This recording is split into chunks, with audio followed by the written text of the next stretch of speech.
ஒவ்வொருத்தரும் நமக்கு கொடுக்கப்பட்ட சந்ததிகளை நம்ம அவன்கிட்ட ஒப்படைக்கணும்.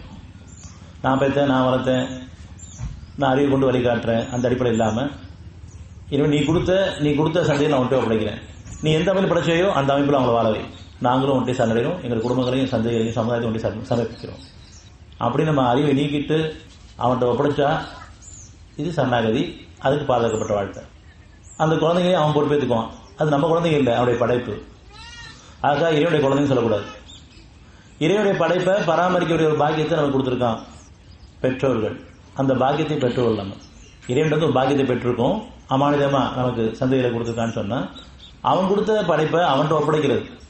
நீயே பொறுப்பேற்று வழிநடத்து, அவங்கள சத்தியத்துக்கு சாட்சியமா வாழவை. பெரும்பாலும் நம்ம பிள்ளைங்களை நம்ம தான் பெற்றோம், நம்ம தான் வளர்க்குறோம், நம்ம தான் கண்ட்ரோல் வச்சுக்கணும் அடிப்படையில் இருக்கிற காரணமாக நமக்கு ஒவ்வொரு நாளும் பிரச்சனையோட தான் இருக்கும். பிள்ளைங்க பிரச்சனை பெரிய பிரச்சனை இருக்கு. அது விவரம் தெரிஞ்ச நாள்ல இருந்து, படிக்கிற காலத்துல இருந்து, காலேஜ் போகிற காலத்துல இருந்து, சம்பாதிக்கிற காலத்துல இருந்து எல்லார் வீட்லயும் குழந்தைகளுக்கும் பெற்றோருக்கும் பிரச்சனை இருக்கதான் செய்யுது.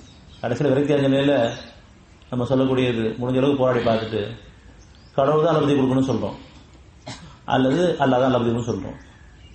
அப்பதான் ஓரளவுக்கு நம்ம நல்ல புத்தி வருது. அது வரைக்கும் நம்ம புத்தி வரல. நம்ம கண்ட்ரோல் வச்சிருக்கோம், நம்ம புள்ள நம்மளை காப்பாற்றும், நம்மளை பாதுகாக்கும் அப்படி இணைப்பு இருக்குது.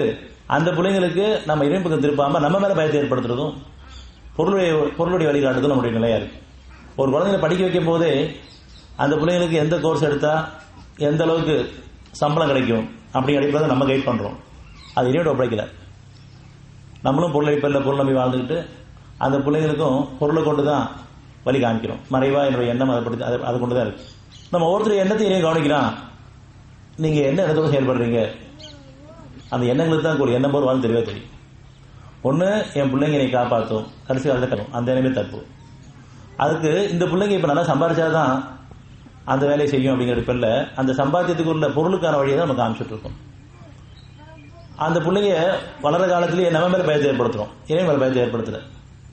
சின்ன பிள்ளையில இருந்து சேட்டை பண்ண ஆரம்பிக்கும் போது கூட நம்ம பூனை வந்துடும், நாய் வந்துடும், அதெல்லாம் அடிச்சிருவேன், சூடு வச்சிருவேன், உன்னை பூச்சாண்டை பிடிச்சி கொடுத்துருவேன், இப்படித்தான் நம்ம பழக்கிறோம். அதுங்களுக்கு இறைபயத்தை நம்ம இறைச்சத்தை ஏற்படுத்தல.